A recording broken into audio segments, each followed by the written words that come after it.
back for our daily NBA predictions here on February 26th. We've got 9 games today in the National Basketball Association, and obviously we're going to predict every single one of these games like we've been doing for the entire NBA season. But folks, before we get into the predictions, make sure to hit that subscribe button down below for some more daily NBA predictions here on the channel. Earlier today, we posted our college basketball best bets, so make sure to check that video out. That is linked in the description down below, along with our UFC Fight Night Cop versus Almabayev predictions from the UFC Apex this Saturday in Las Vegas, Nevada. It is the final MMA video here on the Greedo Plays channel because we are going over to Greedo Plays MMA. Oh, that's not it. Greedo Plays MMA starting on March 2nd for UFC 313, our UFC 313 predictions with Alex Pereira and Magomed Ankalaev in the main event. So make sure to join us over there on Greedo Plays MMA and hit that subscribe button over there and on this channel as well. Okay, let's go to the first of our 9 games today in the NBA, and we start things off with potentially the best game today. That's the Detroit Pistons in Detroit, Michigan, taking on the Boston Celtics. This is a good one, right? Boston coming off a win last night over the Toronto Raptors. They went to Toronto and they got the job done up in Canada. And for the Detroit Pistons, this team is on a huge winning streak. They have not lost a game since February 5th to the Cleveland Cavaliers. They are on a 7-game winning streak with wins over the Phillies, Hornets, Bulls, Spurs, Hawks, and now Clippers on Monday night. The Pistons have caught fire, but the thing about this game is there are levels to this. Boston's still better than Detroit. I think the Pistons are good. I'm happy for Detroit. I like the next step they have taken this season, obviously from the abysmal start and, just entire year as a whole they had last year in 2023 and 2024. But the Celtics are just the better basketball team still. And now again, if there was a spot where Detroit would get them, it'd probably be this game in Detroit. But I do think the Celtics go on the road and beat them even on a second half of a back-to-back. I think the Celtics just have the better lineup, obviously, and I think they overpower this Pistons team.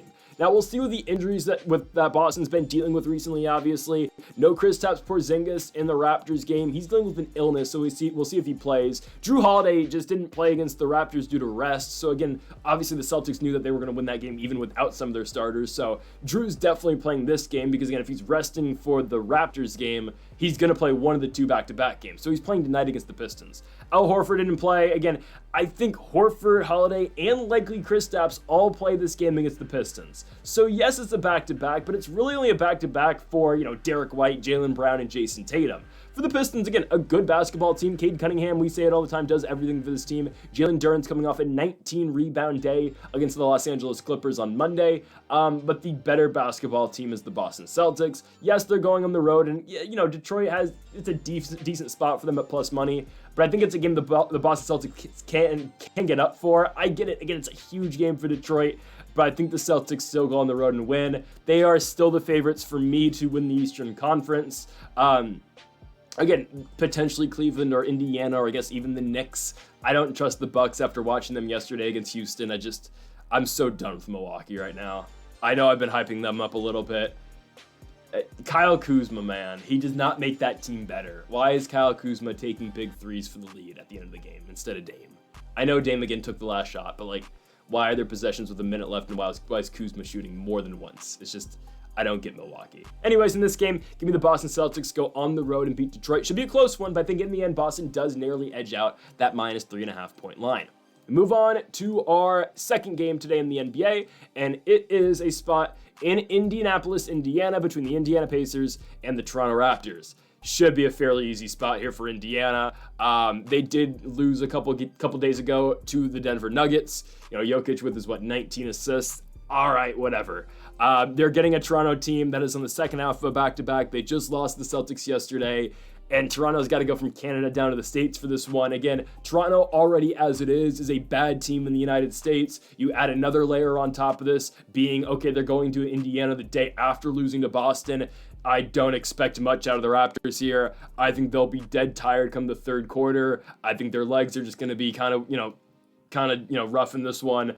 And I think Indiana gets this one pretty easily. We've still been waiting for Jakob Poeltl to return. I've been thinking again for the last couple games, at least at this point, that maybe Poeltl's finally going to come back in the lineup for the Raptors. He hasn't done that yet. So Indiana, again, and as a whole, Toronto's been playing. Obviously, they played last night. RJ Barrett had a pretty good game like he usually does for Toronto, but Indiana is just the better basketball team. Again, we keep saying go with Tyrese. Halliburton's continuing to progress and getting back slowly into elite form, I would say. And Pascal Siakam obviously was an all-star this season as well. Indiana, again, I think they're really good. I think they have a legitimate chance to win the East this season. Sure, again, I'd put them behind Cleveland and Boston, but honestly, I'd put Indiana third right now to get out the East. I put Indiana 3, probably New York 4, maybe Milwaukee 4, New York 5, and then everybody else. You get the Detroits and the Atlantas of the world, and I guess the Chicago Bulls, who we'll get to in a little bit. But give me Indiana to win this game at home. I think Tyrese has a night, and I think again the Pacers should be able to dominate with the bigs in this game, especially again with probably no Jakob Poeltl. I think Pascal and Scotty Barnes is a good matchup. I think Pascal wins that, and we'll see again the revolving door of centers that the Raptors use: Boucher, Mobo, Robinson. I like Miles Turner a lot of those spots. I don't think the Raptors are going to be able to score that much in this game, especially against an Indiana team that doesn't play the best defense. But I think in this matchup, I think Toronto's going to have trouble scoring. Second half of a back-to-back. Yeah, I like the Pacers to win this one and just outpace, no pun intended, the Raptors all the way through tonight. Give me Indiana at home to win and to cover the 9.5 points as well. We move on to our next game. Why do the Sixers keep getting on ESPN? Why? I mean, I get they make these schedules a long time ago for nationally televised games. You couldn't have moved this team off. Like, I'd much rather watch Boston and Detroit on primetime. But it's Philly and the Knicks. The Knicks by 100. And I get it. The Knicks have been bad, right? Back-to-back very poor performances. I mean, the Knicks, I'll say it, they haven't played well coming out the break, right? They barely get by the Bulls by 2 points in overtime in their first game. They go to Cleveland, they get destroyed. They go to Boston, lose by 13 points. They have not been good coming out the All-Star break. 100%. If there's ever a team to look good against, though, it's the Philadelphia 76ers.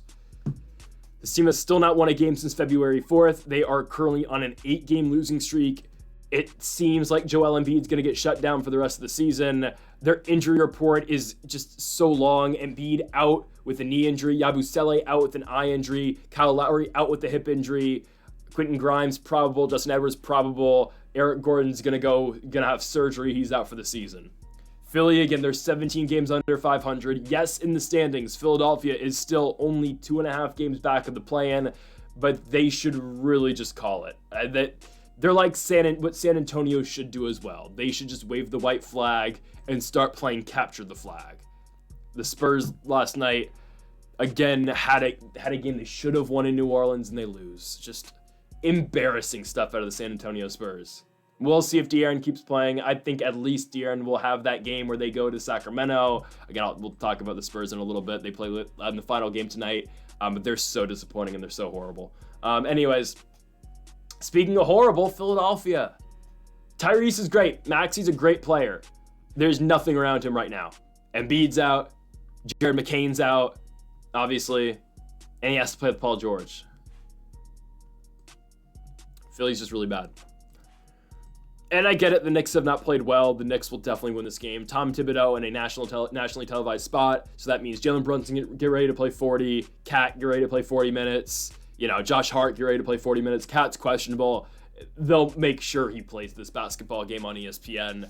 Again, this is a perfect bounce back spot for New York. If they don't beat Philadelphia, then I am going to start really worrying about the Knicks. I get it. They have not played their best ball in their last 3 games. But in all fairness, 2 of those losses are to the 2 top teams in the East. And that, again, to me, I know for Knicks fans that sucks that they did lose to the Cavs and Celtics in back-to-back games on the road. But for me, that's what I've always expected. I don't think the Knicks are anywhere near their level. Again, I think they maybe take a game or 2 off them in the playoffs. But I in no world expect the Knicks to beat the Celtics, Cavs, hell, the Pacers, and the Bucks in the playoffs. I think they're the 5th best team in the East. I don't think they're going anywhere in the postseason. We'll see. They should bounce back tonight. But I don't know. If they don't, again, then we start worrying about the Knicks. In this spot, though, give me New York at home to win and to win by double digits. We go into our 4th game of the video. We go to Washington, D.C. for the Washington Wizards and the Portland Trail Blazers. I would stay away, just like I'd stay away from a lot of Wizards games right now. They finally won a game for, they were losing. They had a big losing streak after they won their 3-game run. They lost 7 in a row. And then they get the Brooklyn Nets, who if they had won, they would have been in the play-in for now, obviously. it was a big game for Brooklyn, and they lost. I get it, the Nets fans don't want them to win, but obviously, the Nets players, I mean, hell, they're not going to say no to playing more basketball, I don't think. Hopefully. I don't know. But the Wizards win their first game on a back-to-back of this entire season. I think that's a true stat. They lost the Magic on Sunday night, and they came back and beat the Nets on Monday. It is what it is. It was a competitive game throughout. The Wizards had a lead early. It felt like they couldn't miss from beyond the arc the entire game. Jordan Poole had a night like he always does for this Wizards squad. In Washington, when Jordan Poole plays well, they have a 10% chance to win. Obviously, you add Marcus Smart, who took a big charge at the end of that game. Chris Middleton's playing, so you get the veteran guys now on this Washington team as well, and that's great. I think Portland does get them here. The Blazers are coming off back-to-back wins over bad teams, and that's what Portland's been doing recently, right? They'll lose to the good teams, right? They're going to lose to the best teams in the league. Nuggets, Lakers, Timberwolves are a decent team, OKC. But the middling teams in the league, they can catch sometimes. And the really bad teams, Portland does excel with beating horrible basketball teams. Charlotte, Utah. Those are really just the bad teams they've been beating recently. Chicago, kind of. That's when Chicago was losing a lot. They still are, but they're in the play-in, so it is what it is. But Portland does excel in these spots. They do beat the really bad teams. And again, Anthony Simons has to be credited with a lot of that. Deni Adjiva has been playing very well this season. Again, I don't mind Portland. Obviously, again, they're 12 games under 500, and that would easily have them, that'd have them tied for the play-in in the Eastern Conference right now with the Chicago Bulls. But, they're way out. They're only 4 games out. Actually, Sacramento starts losing. Could see it. Nah, they're not getting in. But still, Portland does kind of have something to play for here, obviously, and I think they're much better than the Wizards. Again, Portland wins against bad teams in these spots. Anthony Simons, Scoot coming off the bench. Deni Adjiva obviously has been really good. Jabari Walker is going to play more, obviously, with the Robert Williams injury now, with Ayton out for the foreseeable future, Klingon starting, and obviously Walker's now in that second unit with the Robert Williams injury. Don't mind it. Again, Portland is a fun young team. Of course, they're a year or two away still, obviously, from at least getting back into the playoffs consistently.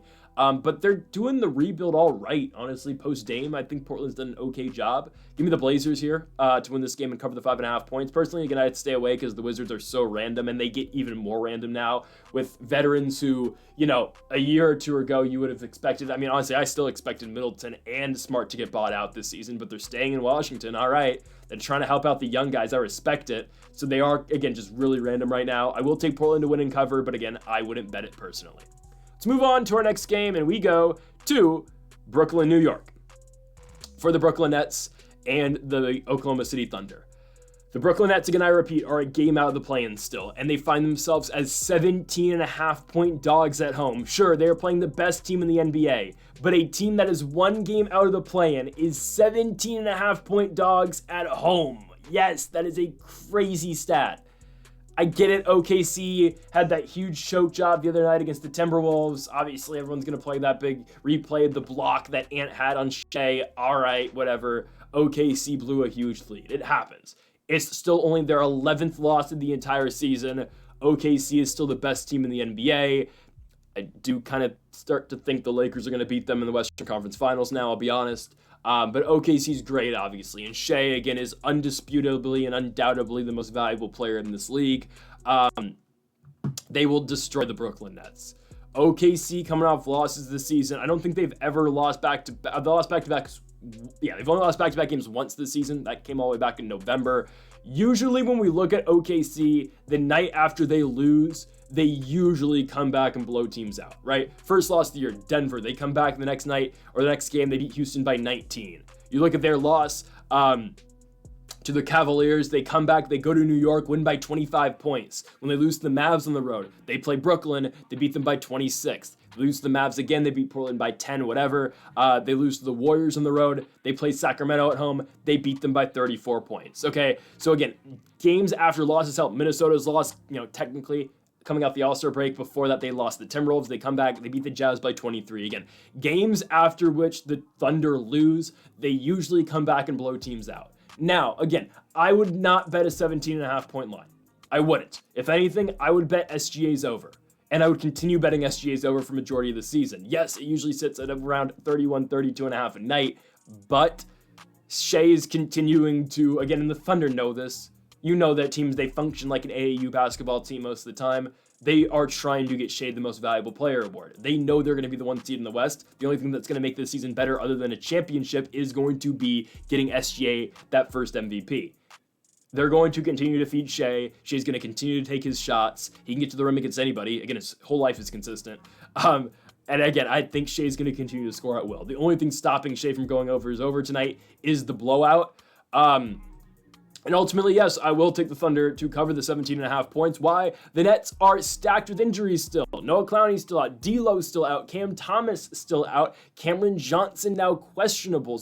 Nick Claxton's suspended now too with this flagrant foul the other night. So this team's going to be starting tonight. Killian Hayes, probably Keon Johnson, I think over Tyrese Martin probably. Tyrese Martin will say.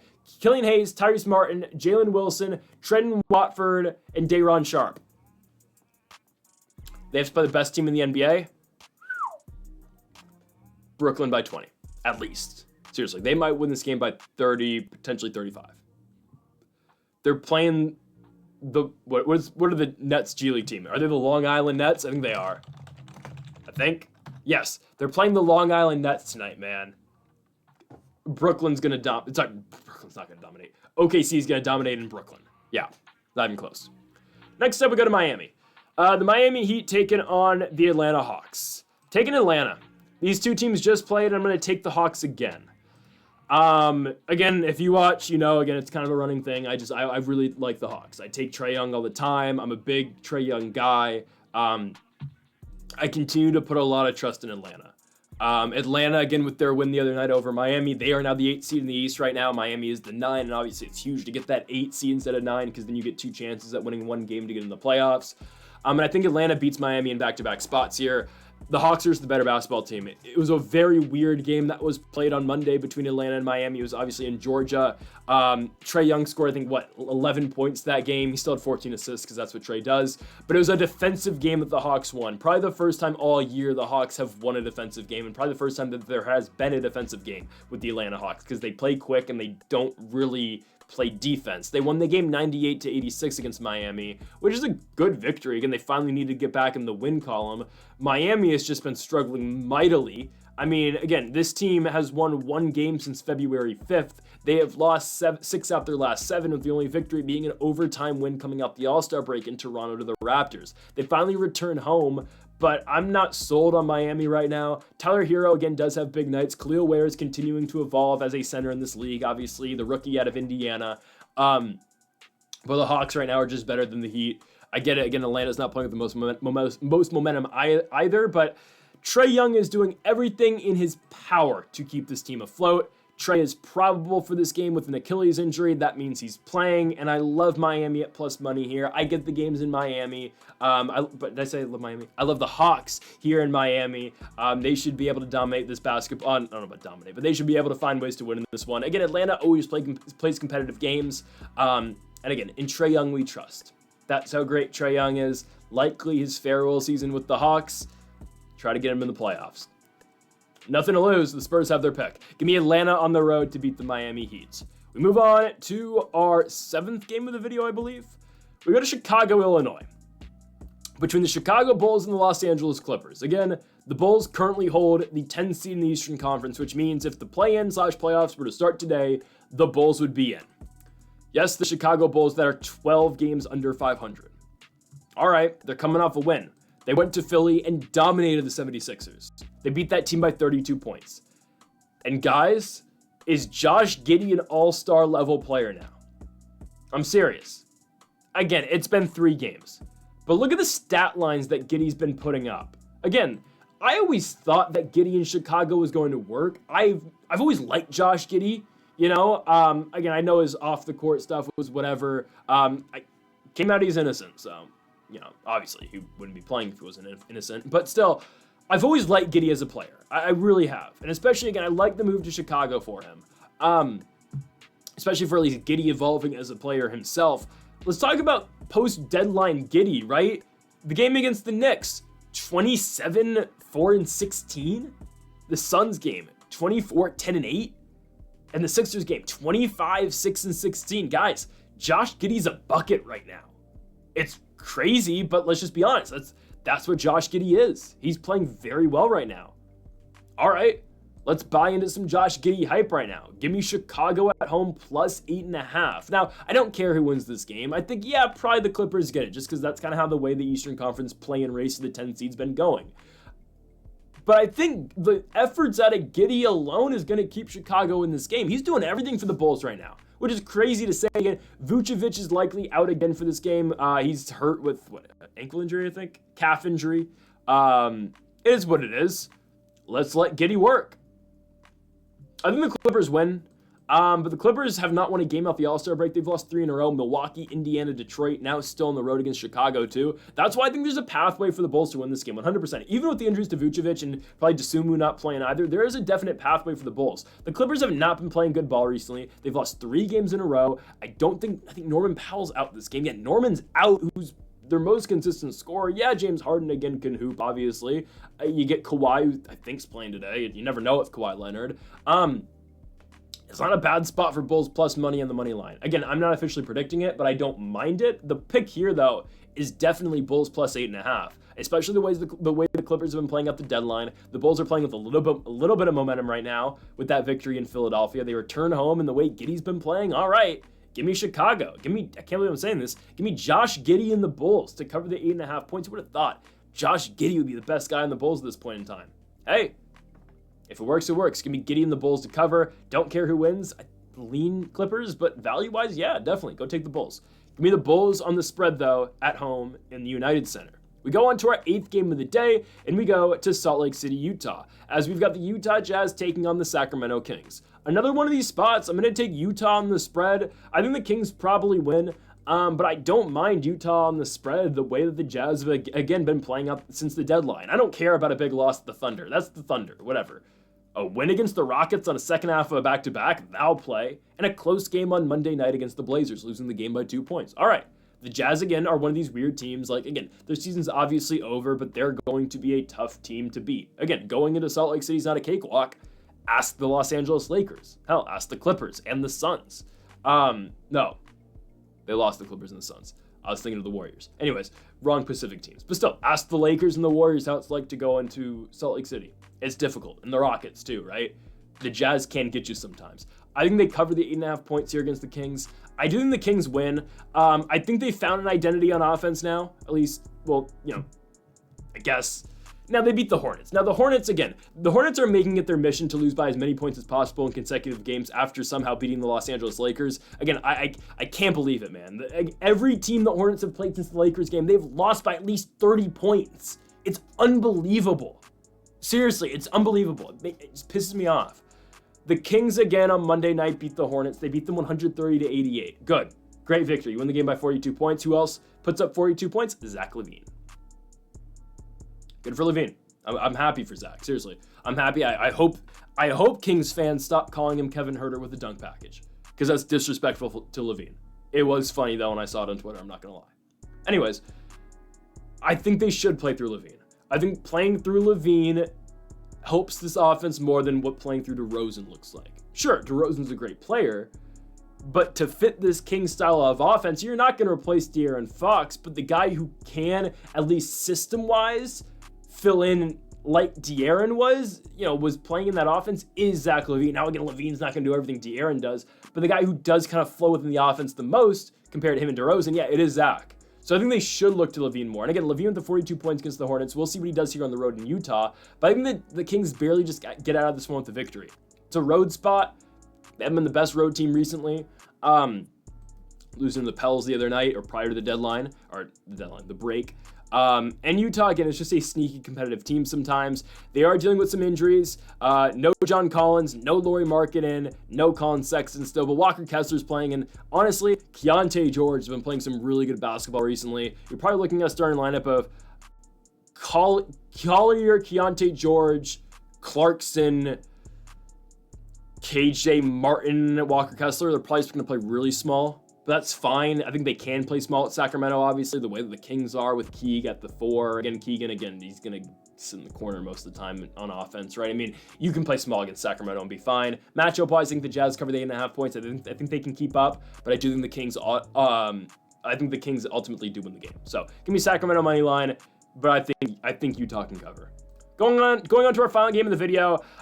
I'm so disappointed in the Spurs. And I get it, Wemby's out, but like, show some fight, man. Back-to-back losses in New Orleans? What do we expect now? Second half of a back-to-back, they're going to Houston, they're going to get killed. They're not going to be able to score. Guys, you thought this team had trouble, and obviously it was apparent. They had trouble scoring against the Pels. What the hell's going to happen when they go to Houston? The Rockets, I witnessed the Rockets clamp down the Bucks last night in the fourth quarter. The Bucks went the first 6 minutes in the fourth quarter last night without scoring. Sure, again, they had a shot to tie the game in the end. Obviously, Giannis wins the tip, and Dame has a shot to tie the game from beyond the arc. He misses. But if Houston's playing that great a defense against the Bucks, the hell's going to happen when they play the Spurs, who have mightily struggled to score and do anything offensively?